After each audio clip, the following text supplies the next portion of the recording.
Oi, gente! Vocês já ouviram falar em cálculo de emissão de carbono? Não? Hoje vamos falar sobre como calcular suas emissões de carbono, que é algo fundamental para entendermos e reduzirmos nosso impacto ambiental. Mas o que são emissões de carbono e por que elas são importantes?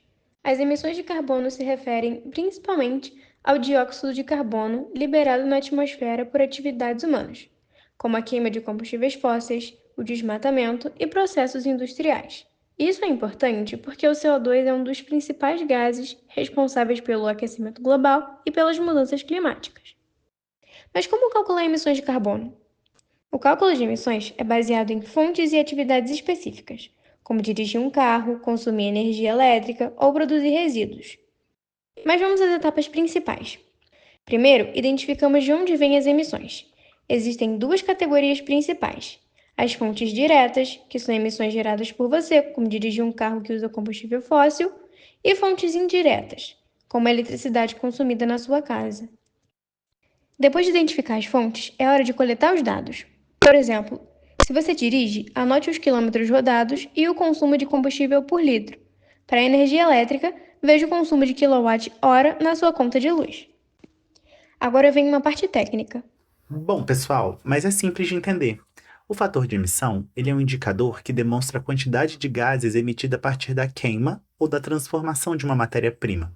Por exemplo, cada litro de gasolina consumida tem um fator de emissão de aproximadamente 0,1583 kg de CO2 por quilômetro percorrido. Mas calma, esse indicador ele pode variar e ele vai variar de acordo com o tipo de veículo que é utilizado e com a sua eficiência. Por isso, por exemplo, veículos mais recentes têm a tendência de possuírem um fator de emissão menor do que de veículos mais antigos. Bom, outro ponto é a eletricidade. O fator de emissão vai variar de acordo com a fonte de energia. No Brasil, temos uma matriz energética renovável, composta por usinas eólicas, solares e principalmente hidrelétricas, o que nos dá vantagem em relação a países que têm sua matriz energética baseada em combustíveis fósseis. Então, no caso brasileiro, a tendência é de que o fator de emissão da energia elétrica seja menor do que em comparação a países que utilizam fontes de energia não renováveis. Mas atenção! Para calcular corretamente, é importante usar dados de fontes confiáveis. Alguns exemplos são relatórios do IPCC, bases de dados nacionais, como inventários de emissão de carbono, e ferramentas e calculadoras online. Mas afinal, por que isso é importante? Ao entender de onde vêm nossas emissões, podemos tomar decisões conscientes, como usar menos o carro, economizar energia ou optar por fontes renováveis. Pequenas mudanças podem fazer uma grande diferença. E aí, gostou do tema? Compartilhe nos comentários como você calcula ou pretende reduzir suas emissões. Existem calculadores de CO2 na internet que fazem o trabalho, após perguntas simples, de fazer os cálculos por você. Porém, os dados resultantes são imprecisos devido à utilização de fatores de emissões desatualizados e incompatíveis com a realidade brasileira.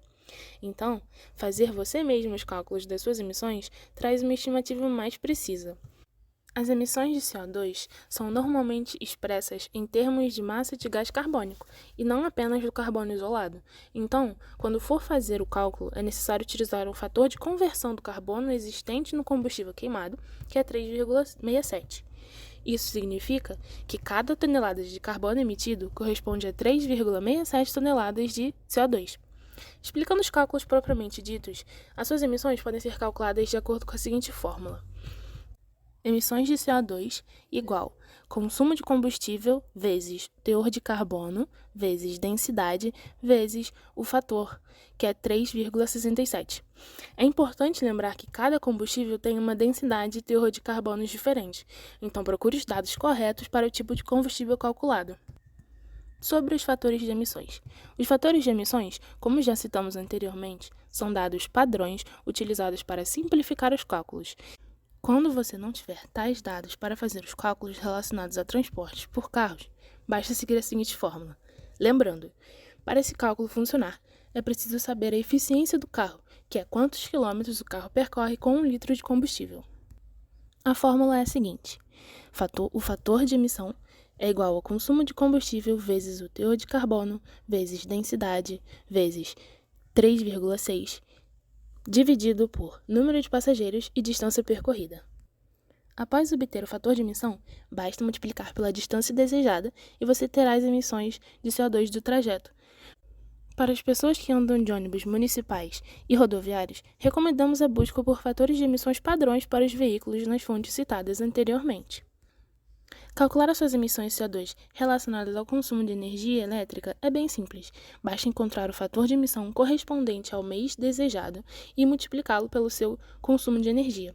Por exemplo, para calcular as emissões de fevereiro de 2024, procure o fator de emissão específico desse mês e localize o consumo registrado na sua conta de luz para este mesmo período. Depois, é só multiplicar o fator pelo consumo para obter o total de CO2 emitido no mês.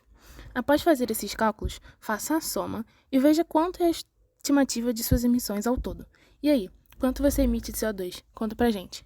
Então, pessoal, por fim, mas não menos importante, além do setor de transportes e de energia, os resíduos gerados por nós e o gás que utilizamos em nossa casa também emitem CO2. Mas aí vem a pergunta, a gente também consegue estimar os valores dessas emissões? Sim, a gente consegue. Primeiro vamos falar sobre os resíduos orgânicos. Sabe aqueles lixos que geramos em casa através de restos de alimento, como por exemplo, cascas de frutas, legumes, verduras, restos de pão, comidas estragadas, filtros e borra de café? Então, estamos falando desses materiais. Bom, para a gente calcular o quanto isso gera de CO2, a gente precisa pegar uma média da taxa de produção diária em gramas.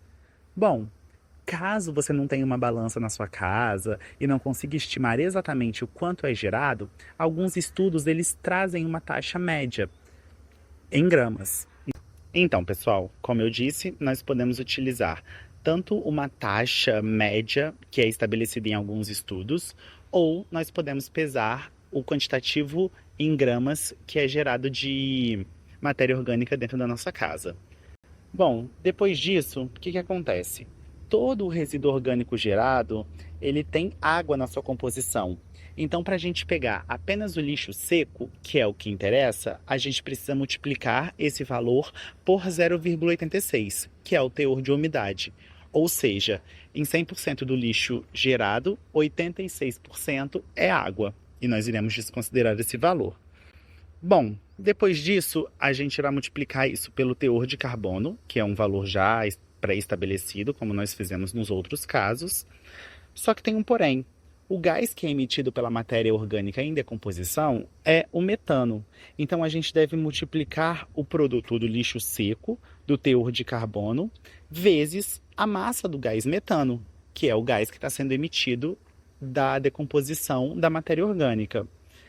Então, pessoal, com esse produto, nós conseguimos as emissões de metano a partir desse processo de decomposição da matéria orgânica. Só que para padronizar todas as emissões, nós precisamos descobrir esse valor em CO2 equivalente. Para isso, nós temos o GWP, que é o Global Warming Potential, que é basicamente uma medida de capacidade de um gás do efeito estufa reter calor na atmosfera. Ou seja, o metano ele tem capacidade de reter calor na atmosfera maior que o dióxido de carbono. Por isso que ele é mais perigoso que o dióxido de carbono.